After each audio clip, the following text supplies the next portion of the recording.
Se você já assiste anime há algum tempo, deve já conhecer o estúdio mais querido de filmes de animação. E esse mês, uma das melhores animações dele completou 25 anos.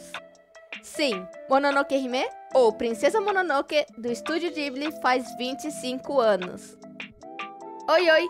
Meu nome é Mariana e bem-vinda à comemoração de 25 anos dessa animação que, com certeza, é um clássico de todos os tempos. Se eu amo Princesa Mononoke? Acho que obviamente. Dia 12 de julho de 1997 foi o dia de estreia dessa animação linda que fala sobre a ambição humana e a beleza da natureza. É incrível como essa obra não tem um lado certo, e você só se apaixona pela força das personagens femininas. Eu sei que Ghibli sempre traz protagonistas fortes, mas tanto a San ou a Eboshi, acho que nenhuma chega a ser tão incríveis como elas. Principalmente a Eboshi. Mas nessa fanart, eu queria trazer a cena icônica da obra, quando ela aparece tentando ajudar a mãe loba, que é a Amoro, que foi atingida pela bala da Eboshi. Se pensar agora, é a primeira vez que eu tento desenhar a San. Eu já desenhei a máscara dela e os Kodama, que são os bichinhos que aparecem na floresta. Que quando se fala em Princesa Mononoke, todo mundo sempre desenha esses dois como elementos para representar a obra. Agora, eu já desenhei esses dois e nunca desenhei a San?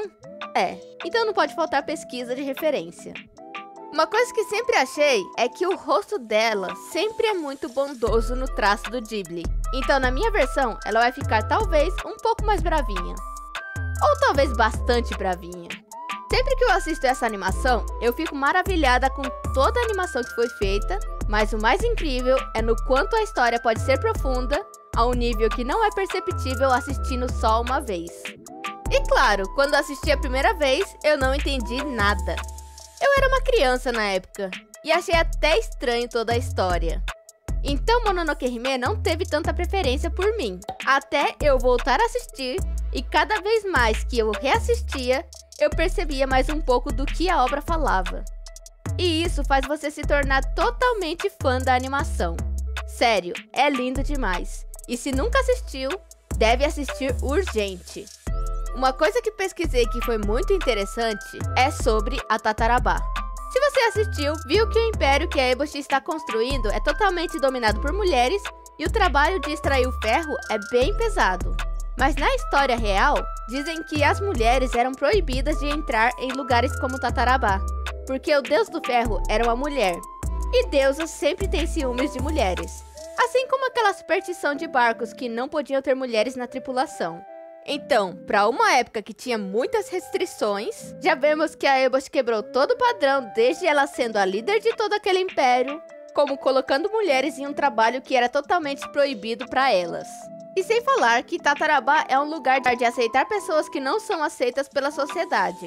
Assim como as mulheres que estavam sendo vendidas e foram compradas pela Eboshi, assim como as pessoas doentes que não eram aceitas pela sociedade e que eram aceitos ali. E até o Ashitaka, que foi expulso da vila dele por causa de uma maldição.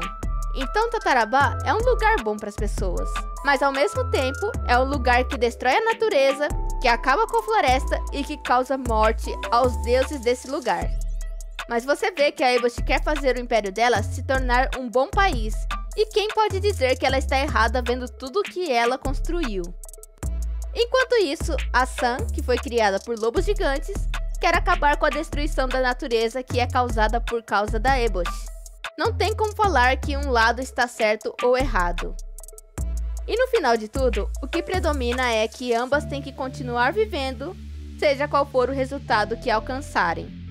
Eu sei que muita animação do estúdio Ghibli é boa e é amada por todo mundo, mas acho que essa obra deveria ser muito mais exaltada, com certeza. E assim como ela deve ser exaltada, temos uma coisa que precisa ser exaltada juntamente com a animação. Uma pausa para exaltar a maior fofura que o estúdio Ghibli já criou nesse mundo. Totoro é fofo? É. Kaonashi é famoso? É. Didi é um amorzinho? É. Mas como ninguém tá exaltando a fofura do Yakuro? Yakuro é a coisa mais fofa que existe nesse mundo. Pensa só. O bichinho não é só uma montaria. Além de ajudar o Ashitaka nessa viagem, ele mesmo ferido não deixa de acompanhar o seu mestre. Ele salta, ele corre, ele é todo calminho, ele é leal e não deixa de ficar perto do Ashitaka. Sério, por que ninguém exalta esse bichinho fofo? As pessoas não fazem ideia do que estão perdendo sem ver essa fofura que é o Yakuro. Já se inscreveu no canal? Se não, se inscreve agora e deixa um like pela fofura do Yakuro. Bem, depois de expressar todo o amor que eu tenho pelo Yakuro, eu tinha que fazer alguma ilustra com ele. Eu sei que você queria ver o resultado de como ficou a San, mas espera só mais um pouquinho que já ela vai aparecer por aqui. Mas então, fazendo essa ilustra com o Yakuro, eu pensei em fazer uma fanart que combina com a primeira San que eu fiz. Para isso eu coloquei o Yakuro, claro, e o Ashitaka do lado oposto da San e da Moro. Pra ser sincera, fiquei bem em dúvida na pose que o Ashitaka faria. Mas como a San está em uma cena de encontro com ele, coloquei ele com um capuzinho e tirando a parte que cobre o rosto dele. O que eu não esperava é que fazer ele com esse capuzinho ia dificultar demais a minha visão sobre o rosto dele. Tipo, eu acho que eu conseguia acertar no rosto dele, só que ao mesmo tempo, na hora do rascunho, eu não conseguia visualizar que era o rosto dele. Eu acho que até a San mesmo eu senti isso. É que eu me incomodo demais em fazer uma fanart que não tá muito parecido com o traço original. E querendo ou não, o traço original da Ghibli é bem mais fofinho. Foi complicado de aceitar um pouco isso aqui. Mas eu vou deixar desse jeito, porque o foco aqui não é fazer o traço Ghibli, mas sim no meu traço mesmo. Fazendo a line art, assim como o vídeo anterior, eu usei a pena G. Eu tô gostando de fazer a ilustração com ela. Depois que terminamos a line art do Ashitaka, vamos dar detalhes no Yakuro, que vai ser a mesma coisa que eu fiz com a Moro. Os dois eu fiz na base do pincel de aquarela, para conseguir fazer bem a mesclagem de cores e dar esse aspecto de pintura. Acho que animal e cenário com essa técnica é a melhor combinação. Depois de detalhar o Yakuro, vamos detalhar o Ashitaka, que é o protagonista dessa história, só que eu quase não mencionei direito. Se tem um cara que é incrível no universo Ghibli, é o Ashitaka. No início mesmo, você vê que ele é uma pessoa muito boa e corajosa. Mas aquela cena dentro da Tatarabá, quando a San e a Eboshi dão de cara uma com a outra, não tem palavras. Com certeza, cena preferida. Mas também, né, é o mestre do meu queridinho Yakuro. Ele tinha que ser incrível mesmo.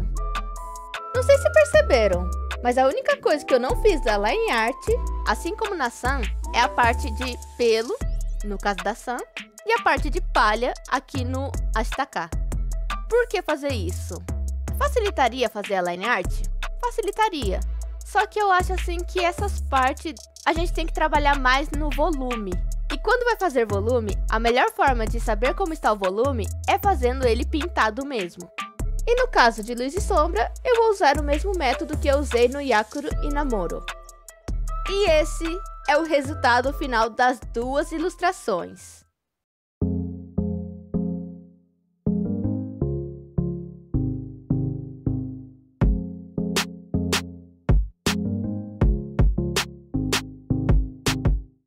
Fiquei bem surpresa com o resultado da San, o que me fez dar bastante peso na ilustra do Ashitaka também. Achei interessante também fazer o contraste de escuro e claro nas duas ilustras, porque a San vive na floresta e ele, apesar de apreciar a floresta, assim como todos, mora em vilas. Amei o resultado. E você, o que achou? Comenta aqui se essa animação já estava na sua lista de favoritos ou se passou longe de assistir. Eu nunca fui muito fã no início, mas hoje em dia essa animação está no topo da categoria Mononoke Hime. E nessa categoria só cabe uma animação, e é a animação perfeita que cabe nessa categoria. Vocês entenderam?